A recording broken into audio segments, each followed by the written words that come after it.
hello, and welcome to another exclusive interview by Recovery Today Magazine at recoverytodaymagazine.com, where first and foremost, we are a magazine of hope. Whether you're considering addiction recovery for yourself or loved one, or you're actively in recovery, maybe a short time, maybe it's a long time, you're going to find all kinds of information on topics about addiction recovery and really living a happy and successful and sober life here at Recovery Today. My name is Rob Hanley, and I am the editor-in-chief of Recovery Today, and we comb the internet far and wide really to find really interesting and cool people like my guest today. I would describe him more aptly just kind of in the beginning as somebody that is deep, introspective, and incredibly interesting. He wrote a book that is called Pain, Failure, and Misery Are the Stepping Stones to Success. His name is Eric McCoy. Let me go a little bit further and kind of give everybody a little bit of an idea of who you are. Eric says that he is the voice for those who have died from a drug overdose and an advocate for those still suffering by sharing his story of pain and how he was able to use this suffering to achieve success he had never imagined. He's a certified counselor who has been working in the substance abuse industry for about 16 years and has acquired the ability to reach people by his unique tactics that don't fall within the normal scope of treatment. Six-time convicted felon who was facing 15 years in prison in 2001, which is where he has been impressed upon a conviction that no matter where you have been or what you have done, you can do anything you want if you are willing to fight for it. I love that. Eric, thanks for taking a minute to jump on and tell everybody a little bit about yourself and your book, etc. Appreciate you taking the time. Thank you for having me. So I kind of covered a little bit here for those that don't know you. We interacted here, via email. I started to take a look at your book. I was absolutely blown away by it. It grabbed me literally from the very first words, which we'll kind of get into in a minute. But for our audience, start out kind of on a softball question here. Tell us a little bit about yourself and your background. So I spent a lot of my life, including obviously my early years and stuff, dibbling and dabbling in drugs. I mean, that was everybody always asks, how did you get in the industry? My answer is always drugs. And I spent a lot of years, kind of running around and doing, dibbling and dabbling in all different drugs, and methamphetamine was ultimately what took me down. 2001, I was arrested 4 times in 6 months, and again, I was looking at 15 years in prison. 4 times in 6 months, that's a pretty good record. Yeah, it's really interesting, and, you look at the power behind addiction. I mean, a lot of people, you think, okay, you get arrested, and obviously that's going to be something that's going to impact you, and you're going to take a look at it. You'd think. Yeah, you would, For me, it was something, it was so ingrained in me. I mean, I was doing so much of it that, and one of the reasons I really wanted to write this book, one of them being that I wanted people to really truly understand the power behind it, and how it ultimately affects your brain and affects your behaviors. I was arrested, the first time, my girlfriend posted my bail.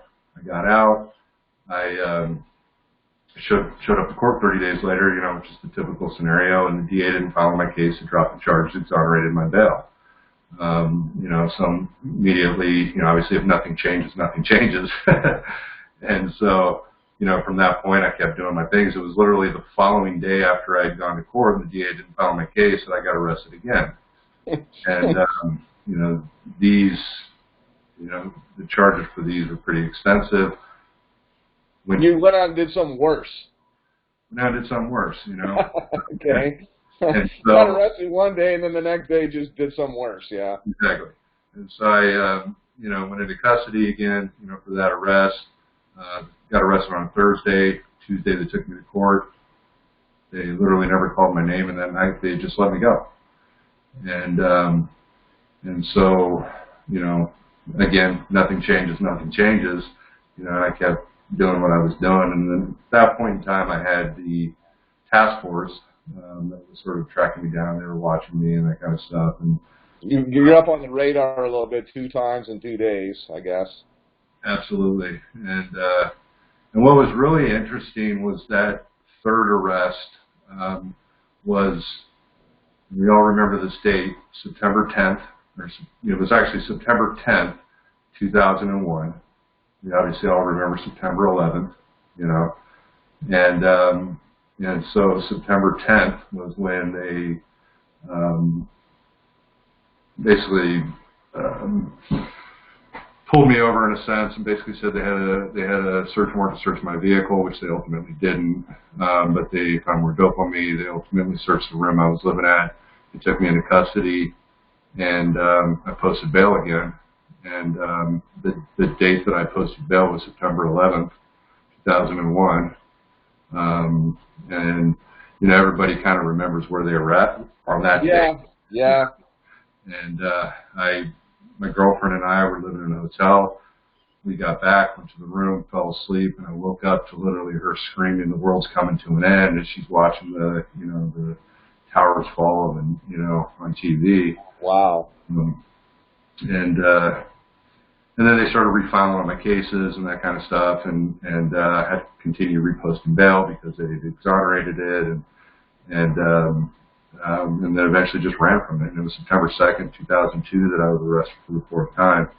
And then at that point in time, I did decide to stay in custody because bail was ultimately my worst enemy, and so, yeah, that was kind of the thing for me, but my drug use, extended way prior to that also. When I was 17 years old, and I always love this story, when I was 17, I ran away from home and ran off with the Grateful Dead. That's right, you were telling me the Grateful Dead. I had a friend that was grateful. He was a Deadhead, and he talked about selling mustard sandwiches at the Grateful Dead concert, so following around. That's how we made money, was to, kind of scrambling around and selling, hot dogs and grilled cheeses and, right. Bumming money at gas stations to get the gas to go to the next show, and, I can't, it's interesting. I mean, I can't say it was all bad times. I mean, definitely, sure. But, those ultimately did lead me to, the places that I, went to. I was arrested 4 times before I turned 18. I went through my first rehab at 16.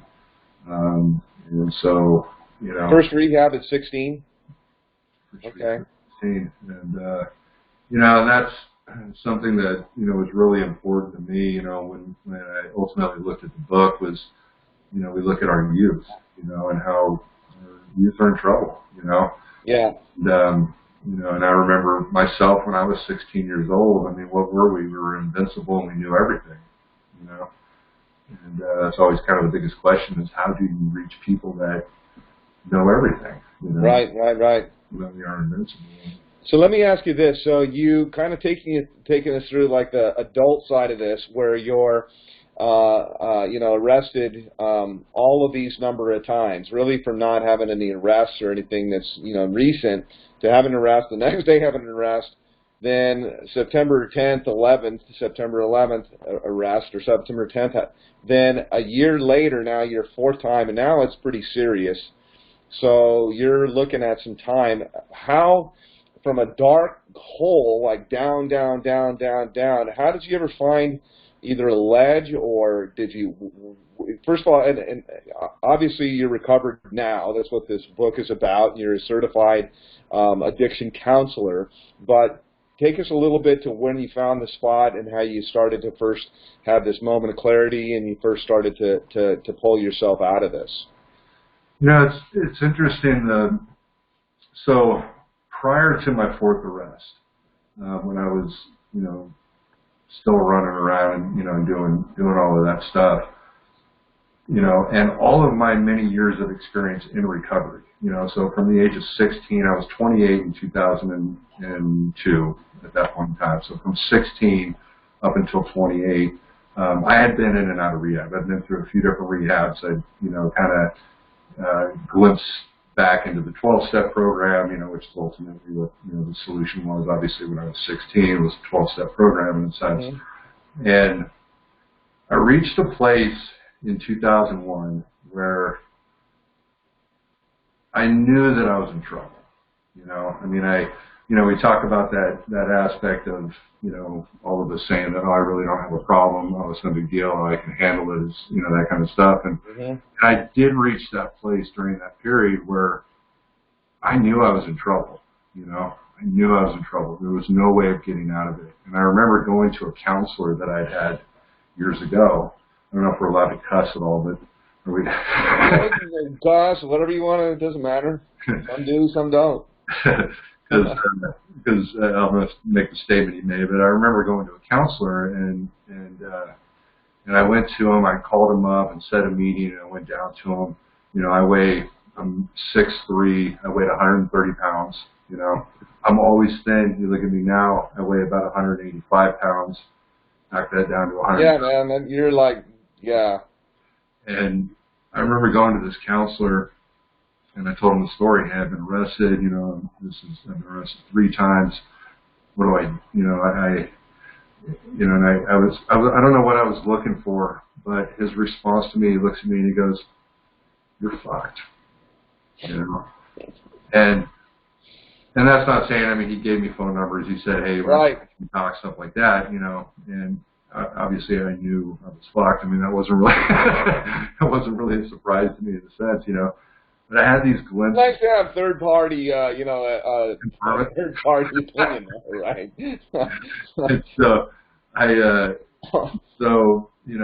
that 4th arrest, getting in custody, I remember telling the task force and the people arresting me and stuff, and I remember looking at them and I go, you know what, this is it, I'm done. I said, I'm gonna. Because they literally had to track me down that 4th time too, because I ran on my bail, is basically what it came down to. And so I get into custody, and I remember, well, aside from the fact that I slept for the first 5 days, but once I kind of reached that place where, the cravings were intense, the cravings, were so powerful. The depression that I had was so immense, that even though I had said, going in, I'm not going to post bail, after I started waking up and stuff like that, and those cravings, I kind of flip-flopped a little bit. I talk about my book. I called my dad, and I asked my dad, I said that, hey, is there any way you can loan me a little bit of money so I can post bail, and his response was no. He's like, you know what? I'm glad you're there. At least I know you're safe. That's rough. Yeah, and but I love him for it. That was a decision he made that was powerful for me. Yeah. I didn't like it at the time, of course. Yeah. But so I started getting books, and I started reading, and that's really what what it came down to. I knew the 12-step program backwards and forwards, having been in it for so many years. I had a pastor from my dad's church that started visiting me. He started bringing me books and stuff, that I was reading. And, and the most powerful thing that happened to me was, and I say it in the book, and I tell clients this all the time, that the first time in my life that I had felt an enormous amount of freedom, or at least that I'd felt in years, I was in custody. And which taught me too that freedom doesn't really come from anything external; it all comes from within. And where did that come from? It ultimately came from the moment that I took responsibility. The moment that I said, "It's me. This is my fault." The arrests that I had were, the second arrest, I actually had weed planted on me because they ultimately wanted to search my vehicle. It was kind of a setup because the girl I had sold some dope to had gotten arrested basically a week prior, and so she was giving people up, The task force, when I was arrested by them, they didn't have search warrants, And they did search my vehicle, they did search my room, right? So again, so I had these legitimate things that I could basically say, hey, you know what? I was wrong, man. I was wrong. Exactly. You know. Yeah. And but the moment that I came to the realization, said, you know what? This is me. Yeah. I'm here because of me. The cops saved my life. You know. Yeah. And I believe that, and I truly believe that today. You know. And that was the moment that I ultimately felt that freedom. Yeah. Choice is the father of freedom. You know? I love that. Choice is the father of freedom. Let me jump into a little bit of the stuff about about the book, because that was really what had I want to make sure that we really spotlight that. And obviously there's no book without you behind it, but the thing that it blew me away. And I had gone to Amazon and I started thumbing through this. First of all, the name of it actually caught my attention, pretty strikingly, because people are usually talking about sunshine and rainbows and things like that. And the idea of having a book that just starts out with the word pain, was kind of a little different. But this is what caught my attention, is that every chapter's got a poem in it that's pretty cool in it as well. But the first actual words of the book, I kind of asked you a question a little bit about, being able to cuss on the air, is that I read this and it says, I killed that motherfucker was the first thought that came to me when I awoke from my slumber that early morning in 2002. The lifeless body that I saw in front of me was a person whom I'd killed many years ago. Like, I read that and I was like, holy shit, wow, that is wild. So that's how you start your book. I killed that motherfucker. It was the first thought that came to me. So what's that? Why did you start your book out that way? I mean, what did you mean by that? Because this is kind of how I looked through, and I don't want to forget this too. I looked through the table of contents from that. I read that beginning piece and the poem and things like that. The book blew me away. And then even at the end was like a message from your wife, almost like it was this genesis from start to finish of something that's horrific, all the way to us being married for, almost 22 years now. That I know the importance of, happy wife type of a thing. But what did you mean by how you started the book like this? So I rewrote the beginning of this book probably 10 times, and I was telling you before, in the sense that, I'd always heard the saying, like Stephen King, always says, like, your first statement is, what grabs people in a sense, Obviously this book is much more designed for an educational aspect, but I also wanted it to be interesting to read in a sense, and I was really thinking about, in a nutshell, what the whole deal is, from what the problem is to what the solution is, And that first sentence, I killed that motherfucker, was the first thought that came to me, And it kind of relates to the fact that, in our dependency, in the deep depression and the state that we reach, we have died, I mean, we've killed ourselves, emotionally. So that motherfucker is you. And that was, because, I killed Actually, which you is it? I'm thinking like two hearts beat within my breast, one evil, one the other blessed. So, is that like the innocent guy who got killed? That was myself, in a sense. I mean, And it started from a young child.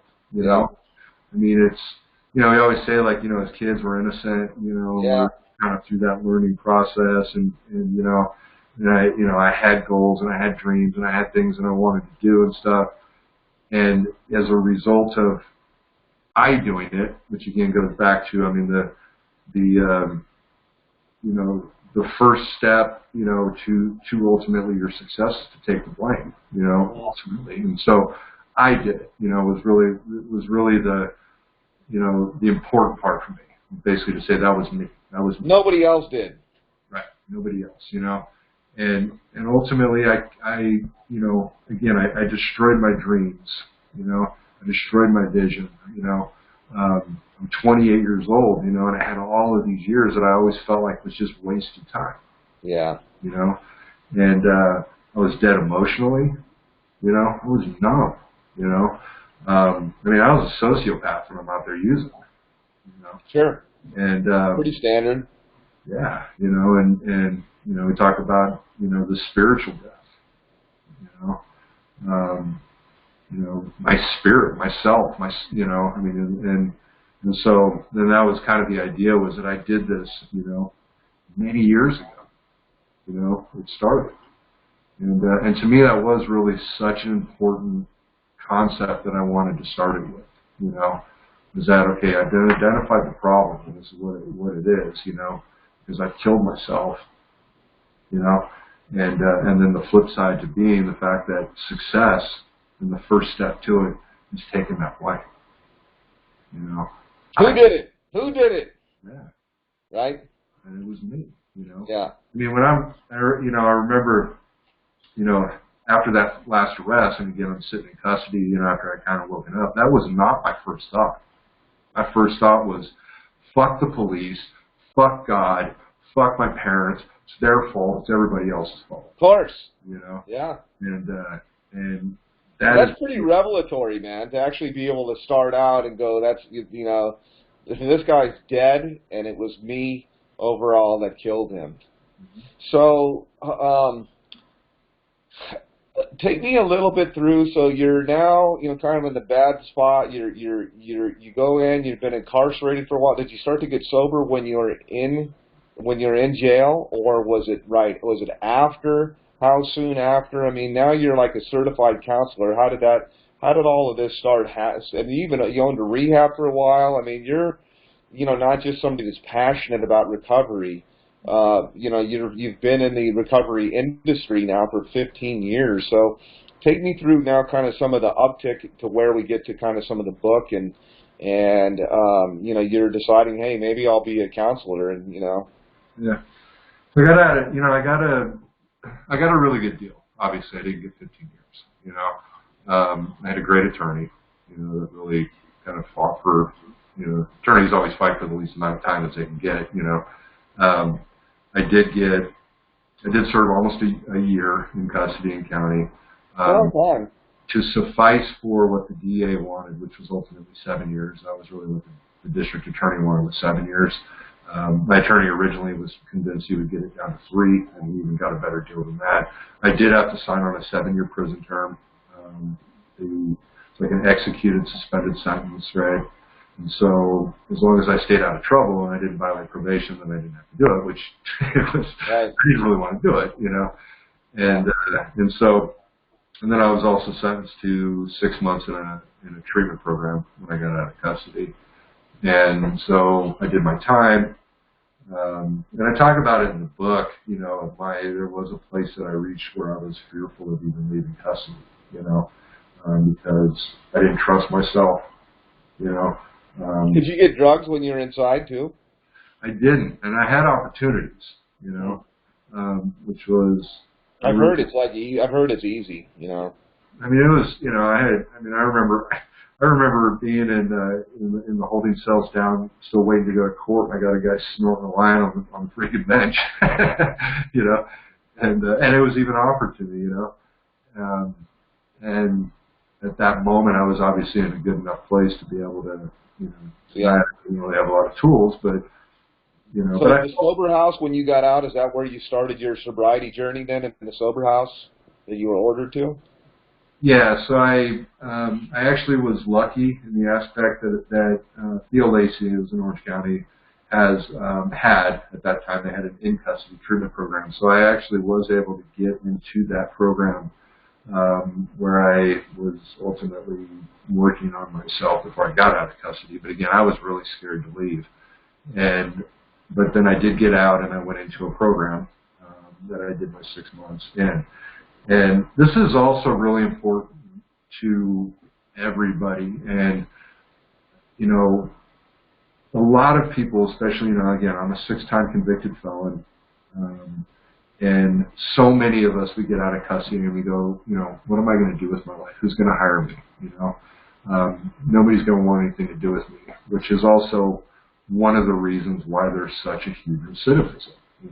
Yeah. People don't really have the empathy for that. They don't really understand that. Why do people they get out and they go back to prison? They get out and go back to prison. Well, the reality being is they don't have a belief system that says, what am I going to do? I'm not going to be able to get a job, right?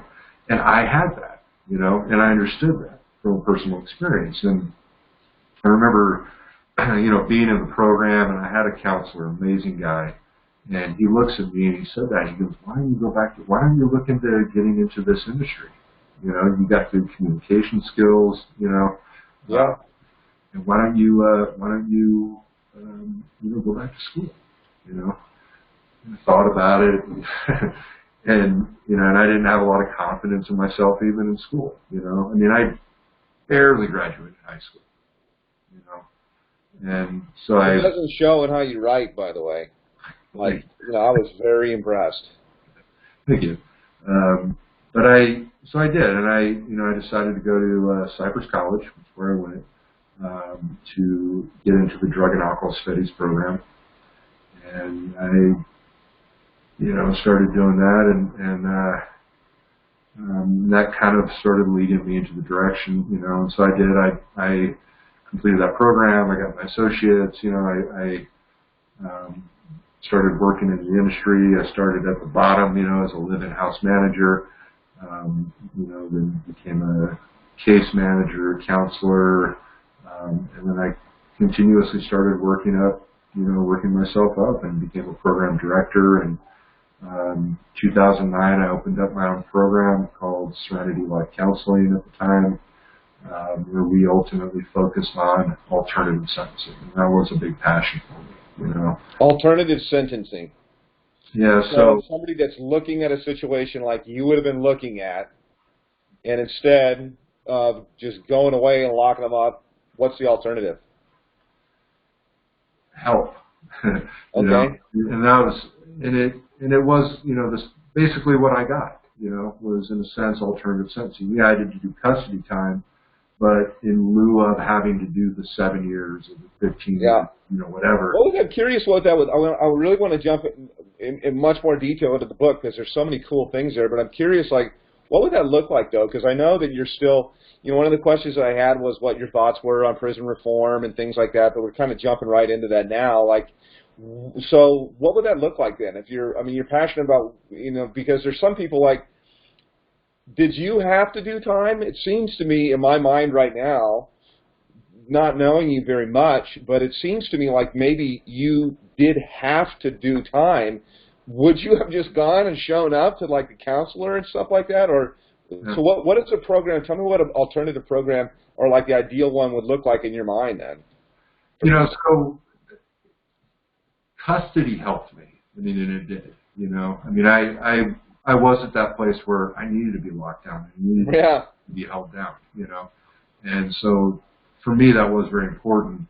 But at the same time, just the concept of sending people to prison or sending people and keeping them in custody without having any kind of assistance, or any kind of help, hasn't been very effective. Yeah. So so the place needs to be, any place like that needs to be a place that you go to. It's not voluntary, and you're not coming out until we say so, type of a thing. There'd be some kind of time frame or something like that is what an alternative type of a place might be. Well, not necessarily, because the most treatment programs in and of themselves are voluntary, right? The court systems cannot order people involuntary into treatment, so it is a voluntary decision that you're making. But you can either volunteer for that oftentimes as time deferred, or you can go to jail. Right? So it's kind of like, with gun to your, everybody volunteers for everything, even if you got a gun to your head, you volunteer to do something different. So, well, so I guess what are your, tell me a little bit about why you wrote this book, though. This is a first publishing. You are a counselor. You've owned a rehab or a treatment center or a therapy clinic, or I'm trying to think what the word is, practice. What's up? Why write this book? And also, why did you call it what you called it, too? Yeah, because it's not like it's a pretty visceral type of a name. It's not sunshine and rainbows and things like that. I mean, it's, so what was behind the book? I'm sure this wasn't you just woke up one morning and started writing that morning. I'm guessing that it's been kind of inside you for a while. It has. It's something actually for years I thought about doing. I had actually written another one, and then I kind of scrapped it. Didn't really like it, and so this book, it originally, a lot of it evolved out of frustration. In working in this industry for as many years that I've had, I've actually found an enormous amount of frustration with clinicians. I felt that there's a lot of disservice that's done to the clients that we ultimately work with. Right?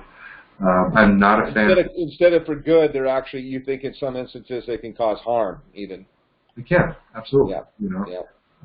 And I think, for many, many years, it's always been that directive approach, the directive aspect of, you're in 12-step program, don't go to meetings, get a sponsor and work the steps, you're going to get loaded, So it's this ultimate directive approach rather than that client-centered aspect, Yeah. We get every individual that we work with as an individual and not lump them all into this one group. Yeah. One of the most important things in this book for me was to never tell anybody what to do. Never tell anybody what to do. Right. So everything then is going to be question-based, that they arrive internally at their own conclusion. Absolutely. And it goes back to the, if I look at you and I say, you are an addict, right? You are an addict. Does that mean anything to you?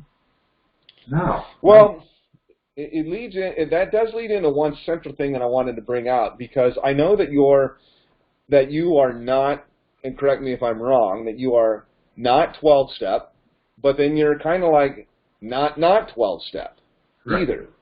So that's kind of what I'm gathering out of this. And of course, nothing is perfect. I think that most people in an abstinence base, which is what my thinking tends to be, but I also like to say I'm pretty open, and I'm not a therapist. I'm I'm just a guy here that's had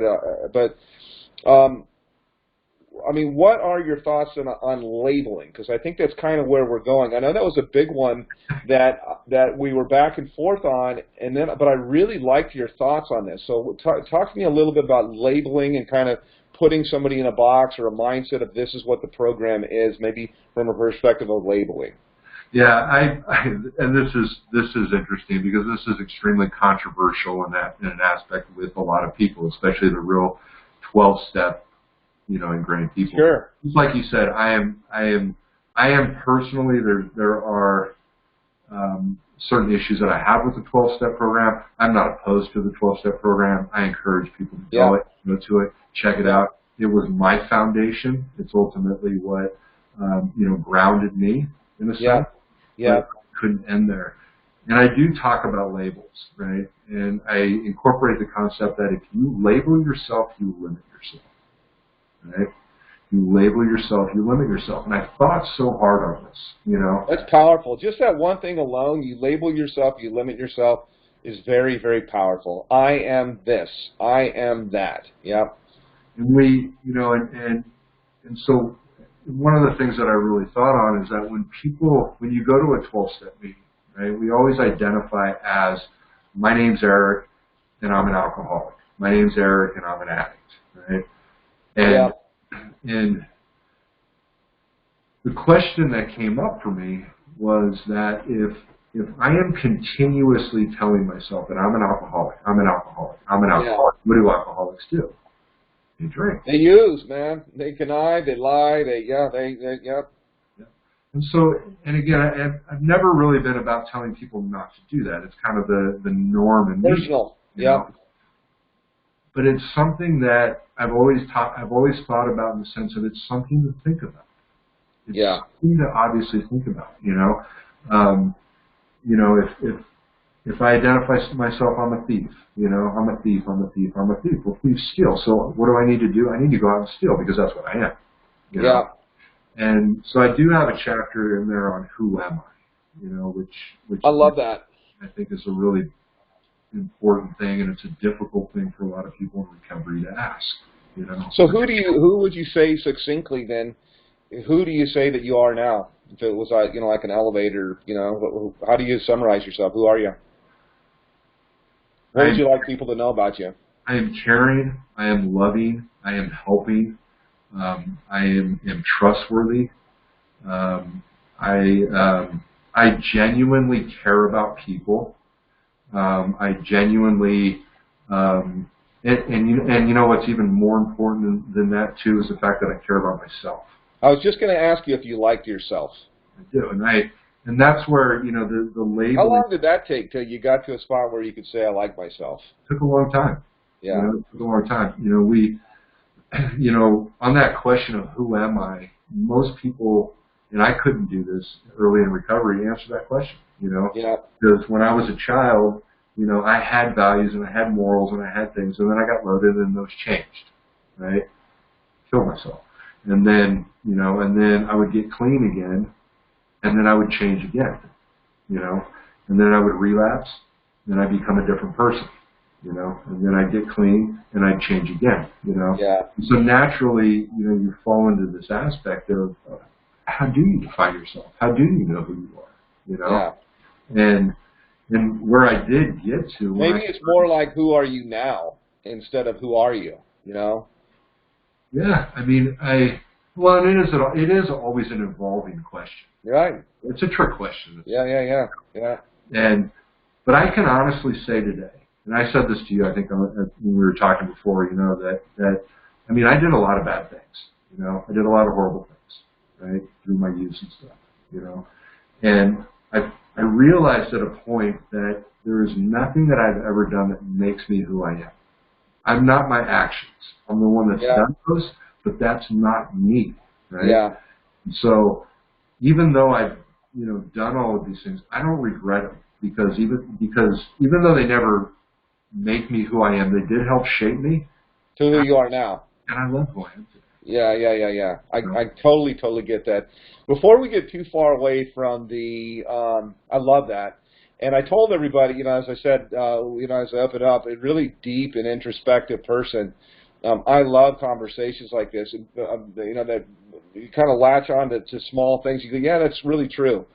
So again, first of all, anybody that would know Recovery Today or anything that we've put out or ever heard me is, I really don't care how anybody gets sober and happy and frees themselves and is self-actualized, and you like yourself and you feel, and you're an esteemable person, that people see you as everybody is valuable, but then even from the things and the fruit that you bear, people see you as esteemable, and you feel good about who you are and kind of this journey overall that we're on. So I don't really care. My personal philosophy, I'm abstinence, is more toward a 12-step, but I don't care as long as it works. That's great, but I do like to parse words.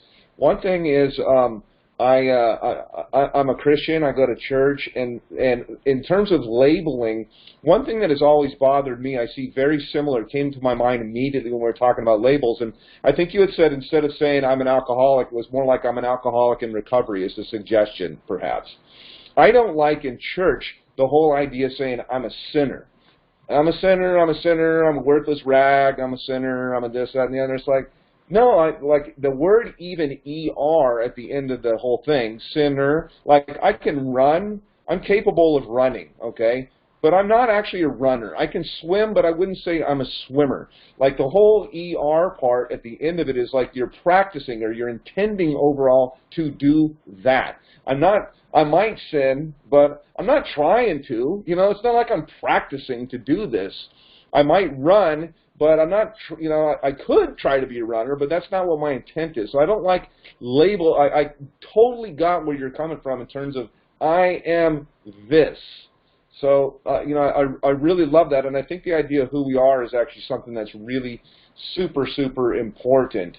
So you wrote this book then in an effort to reach out to others, and I applaud you because probably almost everybody, myself included, I've never written a book. I would like to write a book, but very few people actually take the action to go through that, much less actually think it out or write a good book for that matter. So congratulations overall on that.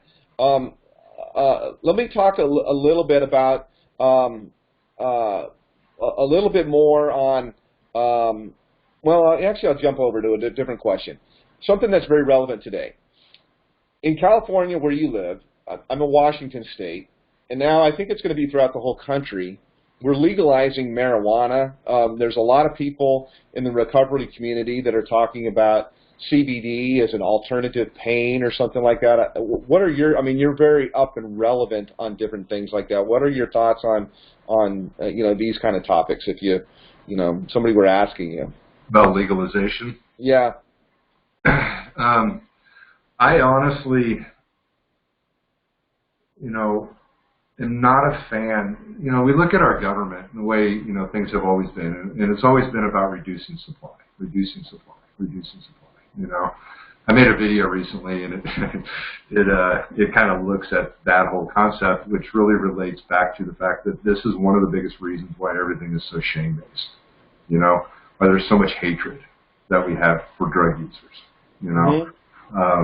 There's a lot of debate on this topic. You know, you have, you know, you got the people that ultimately are like, let's legalize all drugs. You know, and there are perks behind that. You know, there are huge perks because is it the legality that's creating, you know, the violence? Is it the legality that's, you know, of the substance that's, you know, creating murders and things of that nature? You know, and I personally am a big fan of harm reduction. Right. And just like I had said earlier, it's you know, I'm not about telling people what to think. I'm not about telling people what to do.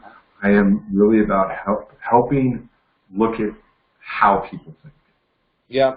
You know, and just like you had said too, is if something works for you and it's working, and you're happy and you're successful and you're achieving all the things that you want, do it. You know? Yeah. I never dispute, you know, there's always this big argument now about the MAP program, medically assisted treatment. You know, you got Suboxone maintenance and, you know, things of that nature. And there's a lot of people out there that say, oh, that's the most horrible thing in the world. Oh, that, you know, you shouldn't be doing this. If it's working for people, why are we going to dispute it? You know? Yeah. I'd rather see people on Suboxone than dead. Yeah. You know? And well, my personal opinion of what things, even on the non-psychotropic side of marijuana, or it's be CBD or hemp or something like that, is I mean, the alternative is a million times better in my opinion than you know, a lot of people that are recovering opiate addicts, they have a lot of anxiety. What if you're going to go in for a surgery or something of that nature? But that's kind of my opinion. If it's something that's working for you and it's not destructive to those that love you, yourself, you can feel good about it. You know, I'm typically, you know, I'm typically for it. But so I'll tell you this real quick, and this is you know, it's an individual thing. It really is. You know,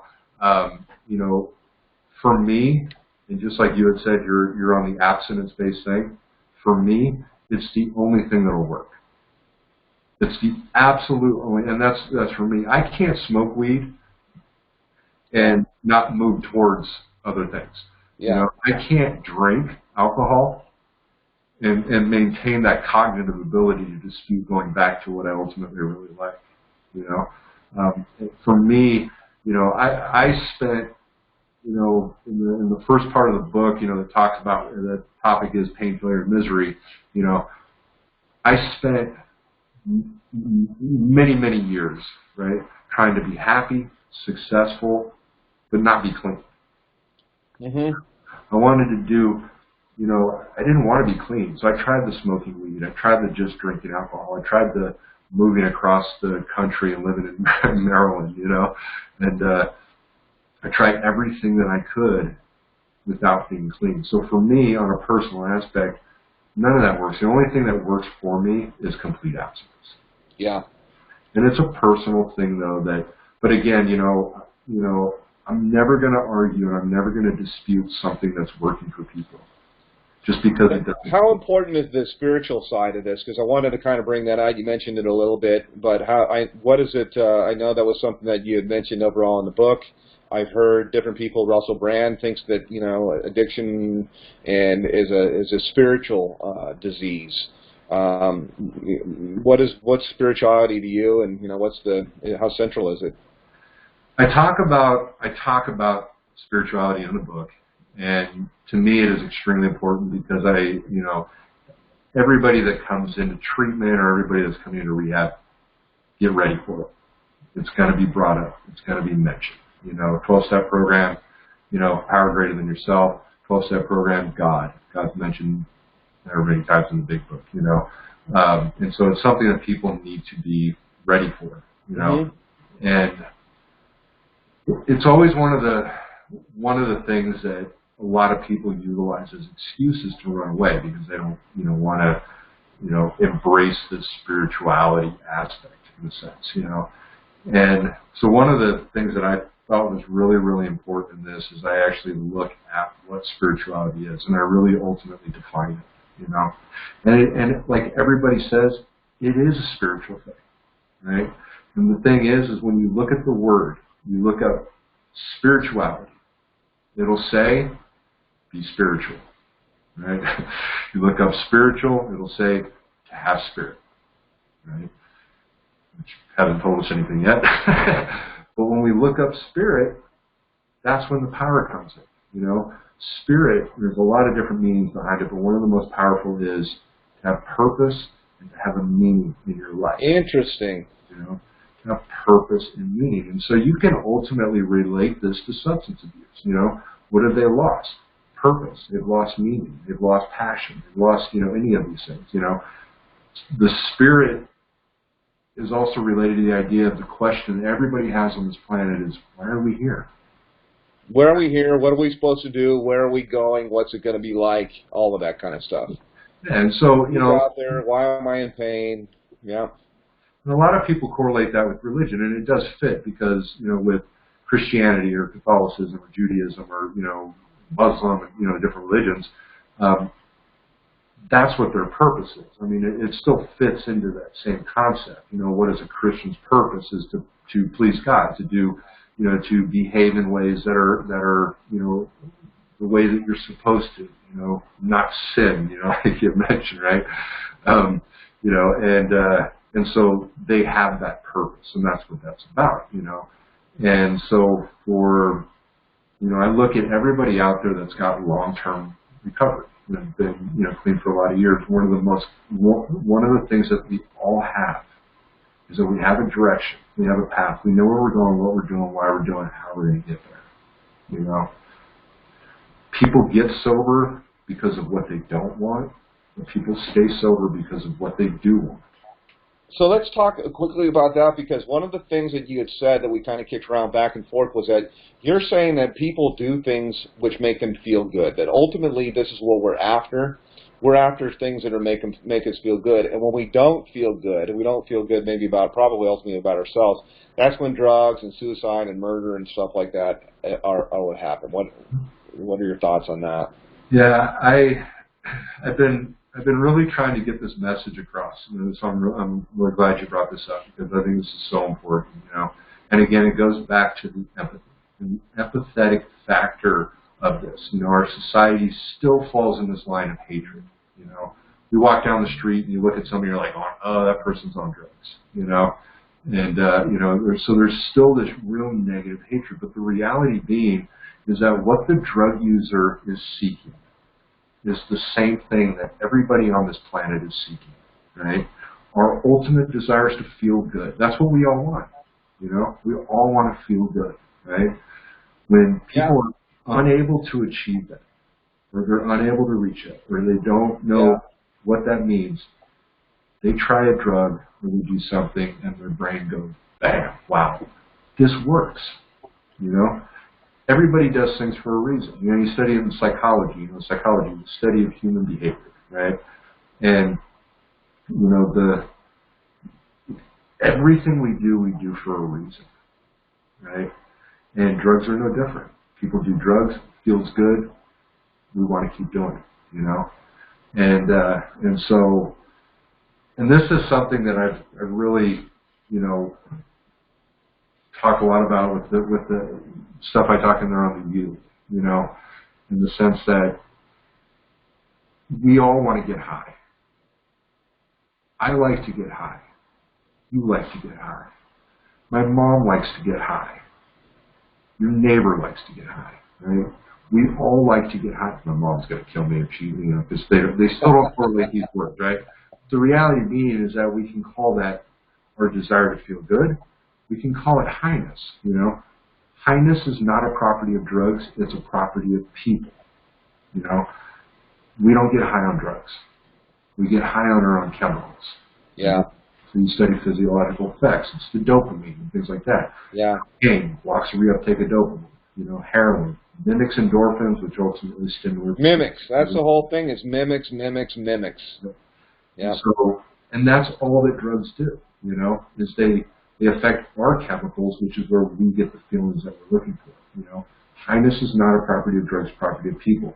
Which says that I like to get high, you like to get high, we all like to get high. But again, it's our own chemicals, you know. With the youth, I'm really working to, you know, look at our educational system and look at the way that we're teaching our youth. You know, Nancy Reagan's motto of just say no. It doesn't work, you know. It doesn't work because it fails to take into account everybody's mind and everybody's desire to understand, you know. Again, when you say, don't do this, don't do that, what's our natural desire? Like, I want to understand. Why not? You know? Yeah, why not? You know, and then, you know, people say like, oh, drugs are bad, drugs are, you know, this kind of thing. And then you've got the kids that go out and they do drugs and they're like, well, they're lying to me. This feels great. Feels great. You know? And so you've instantly lost those people, you know? And, you know, I think it's so important to stop lying to our kids, you know, and I know this sounds crazy in a sense, you know, but to be able to go in and basically say, you know what, I know you like to get high, I like to get high, we all like to get high. Once you can get to a place to where the kids trust you, right, they can say, you know what, this person knows what they're talking about. Mm-hmm. Then you can start delving into. And there's other ways that you can get high. You can get high through esteemable things that you do, through goal attainment, service to others. I think these things are also really, really powerful. And I believe that's kind of why we were created, was to connect with others and to try to be helpful to other people. I think even in our pain, by the way, my thought on that is the reason for my pain, or the way that I choose to frame it, is that I can go through something and it's tough and it's rough and I can come out the other side in order that I can turn around to somebody else and give them confidence that's going through something that's similar. But I have to first go through what it is that they're going through or something similar to it in order to be in a position or to earn the right, so to speak, to actually be able to project confidence to them what that's going to be received. They say, damn, like this guy's been in jail. He's 6 times. He's this, that, and the other, and he's clean, and he's got a wife, and he's got a career. All these kind of things is you're able to convey confidence to others. You know, the highness factor, though, and that's the truth, is that drugs are an illusion, right? Drugs are a lie in a sense, you know, because again, if we feel that the drugs are actually getting us high, that's a lie because it's not, you know, and I tell people this: if you want to stay high the rest of your life, clean and sober is the only way you're going to do it. Yeah. You know? Because all the drugs do is they destroy that ability.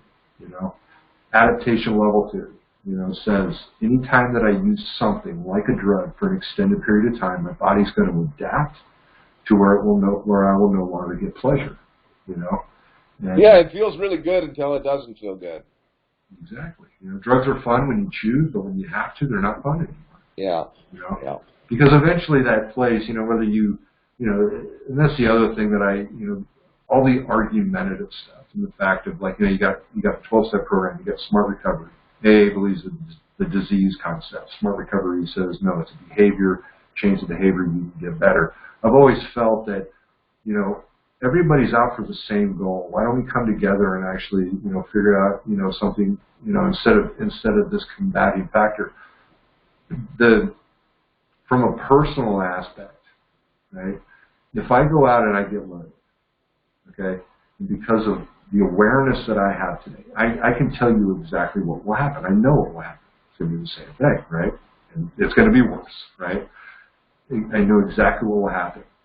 It does not matter to me if it's a disease or a behavior, because the same thing's going to happen. Yeah, I asked the same question to one of our guests, a cover about 6 or 7 months ago, Steve Arterburn, and I said, "What's your thought? Is it a disease? Is not?" And it surprised me. I actually expected him to say it's a disease. I personally, I don't even call it a disease. I call it a socially contagious epidemic. That's what I call it. I think it's like a pandemic is what's going on.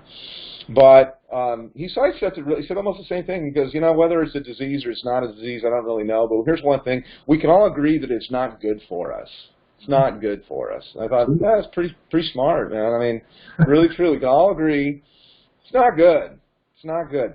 So let me, as we're kind of coming down toward the landing here, one of my big things that I have had challenges with throughout my life is depression, anxiety.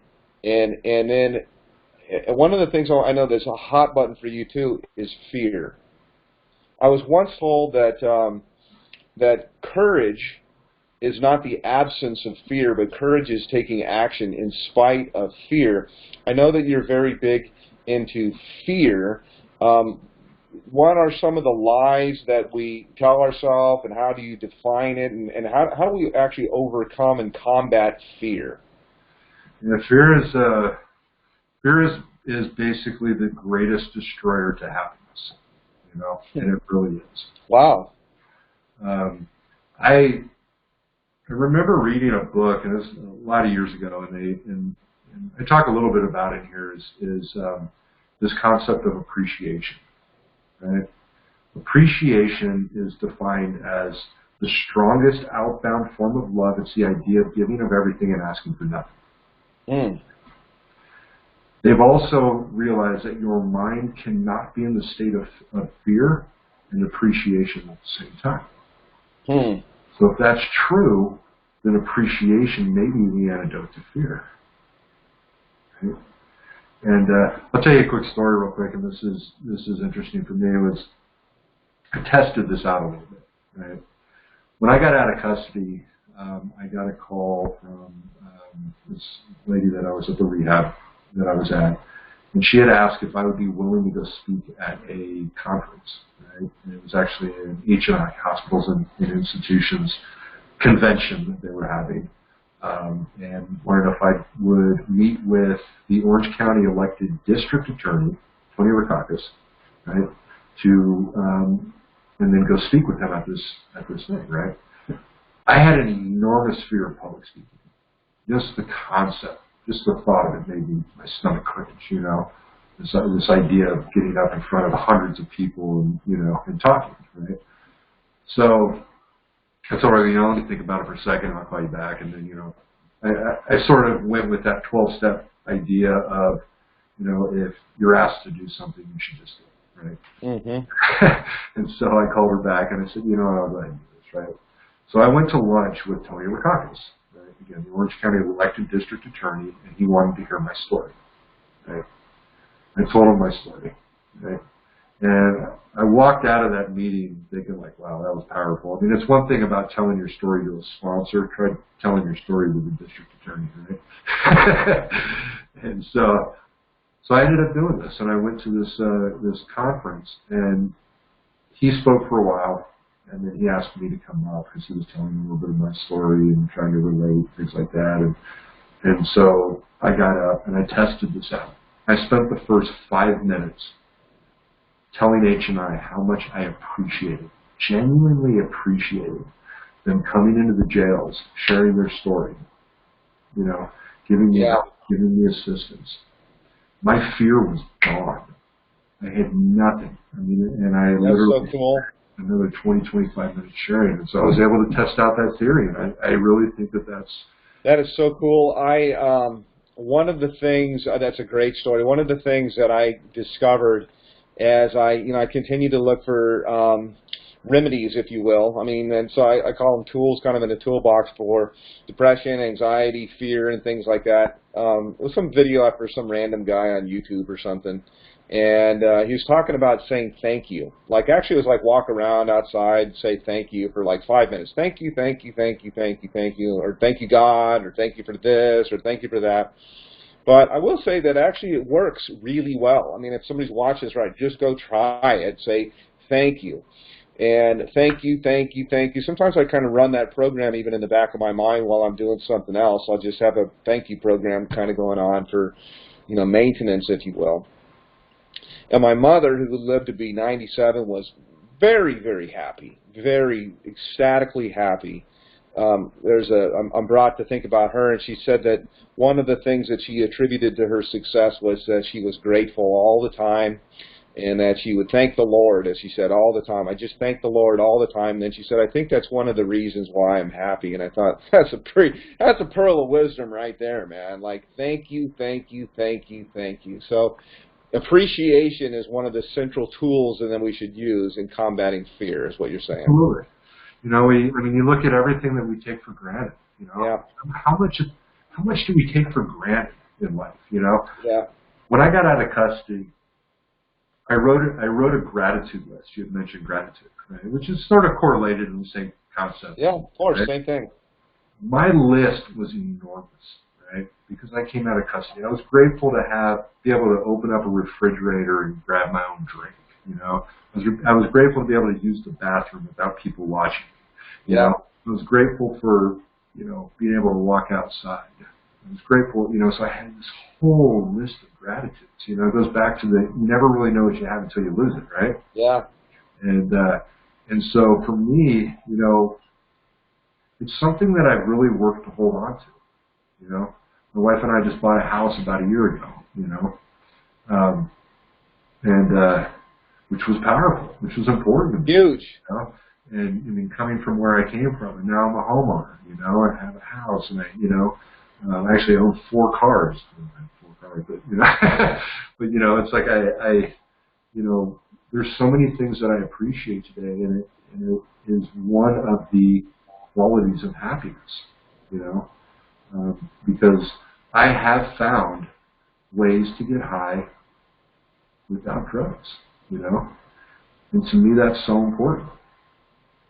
So at the end of your of the book, again, as I said, I thought it was sandwiched together from "I killed that motherfucker" as the first lines to this, all the way through all of it. A little bit about your story, and then into let's see here, a motivation that will destroy failure, loving ourselves and speaking will spark the flame.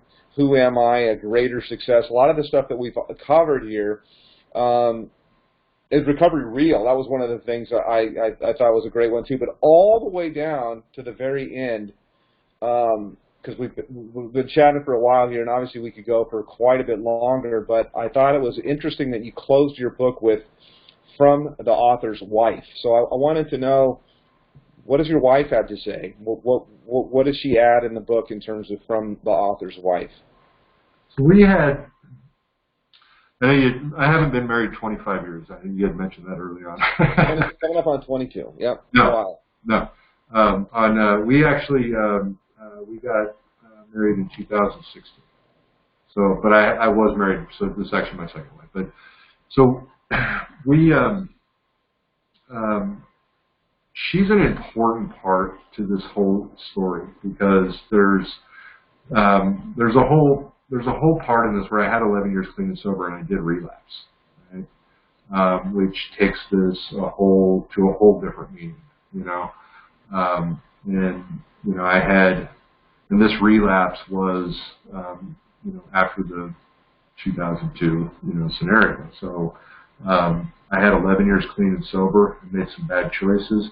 I lost my passion. That was really kind of where I, sort of relate this to. I really lost my passion. I made some choices and I relapsed. And I immediately, Dr. Jekyll and Mr. Hyde, and I relate this in the story a little bit, was again going back to, I'm a I care about people. I love people. I help people. I give you the shirt off my back. I'll do anything I can for you when I'm clean. You put drugs in my system instantly. I will rob from you. I will steal from you, and I don't carry you. You know, it's instantly gone. You know, this was all actually prior to when we got married.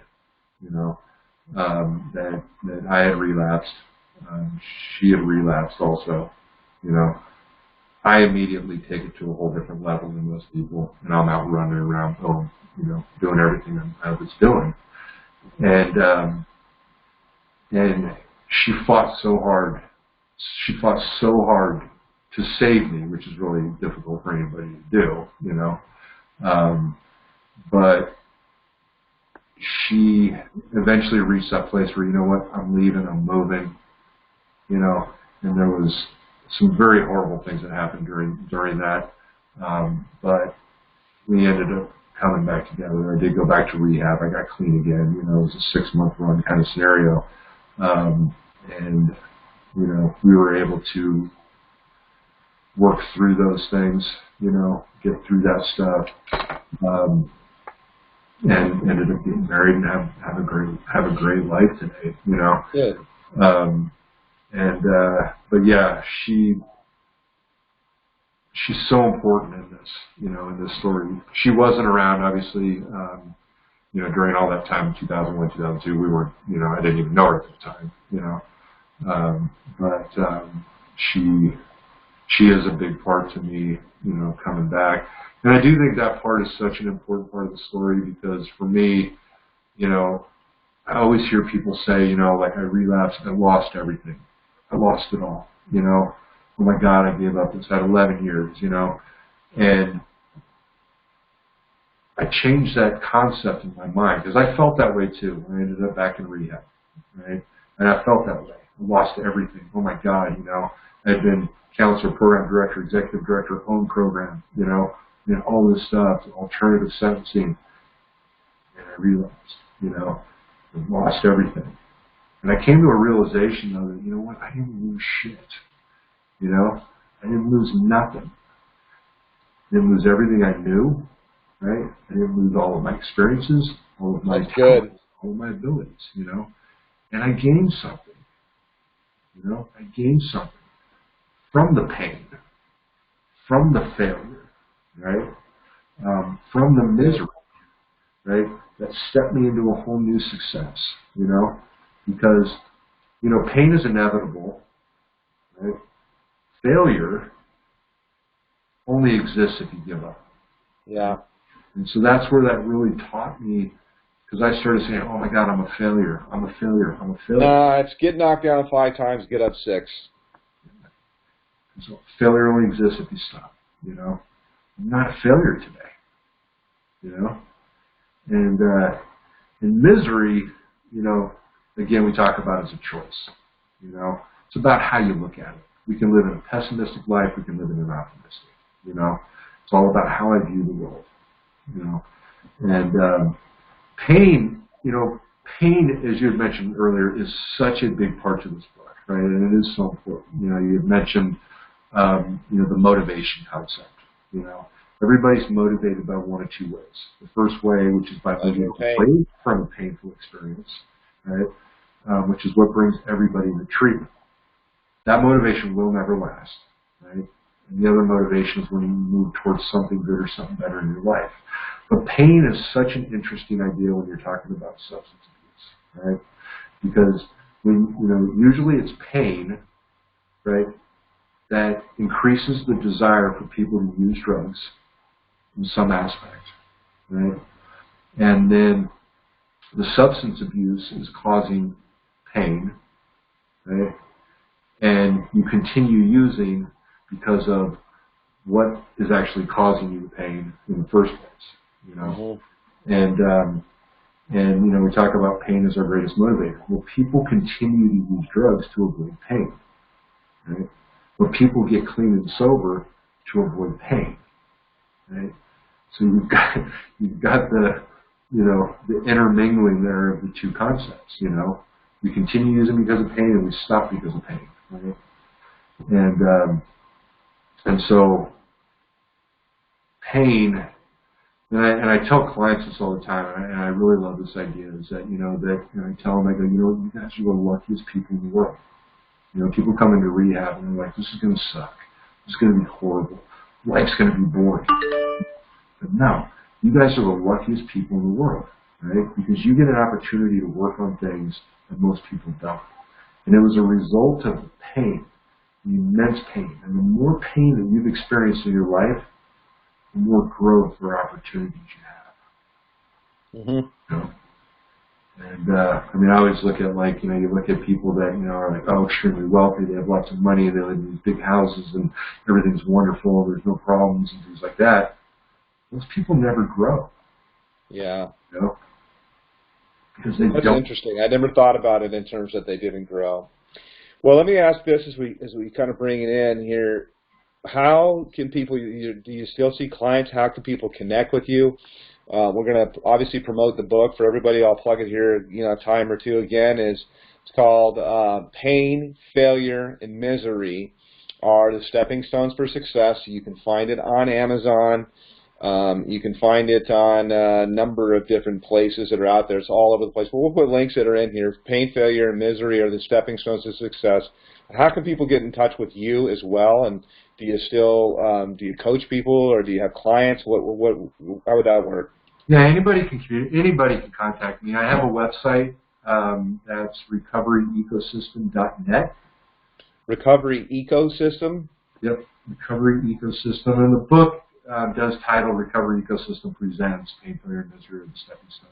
So your website is Recovery Ecosystem, which is ECO System, SYSTEM.net, recoveryecosystem.net. Yeah, and you can actually communicate on there. And my email address, and I don't have any problem giving that out, is recoveryecosystem@gmail.com. Recoveryecosystem@gmail, okay. So we'll include all of that in here as well.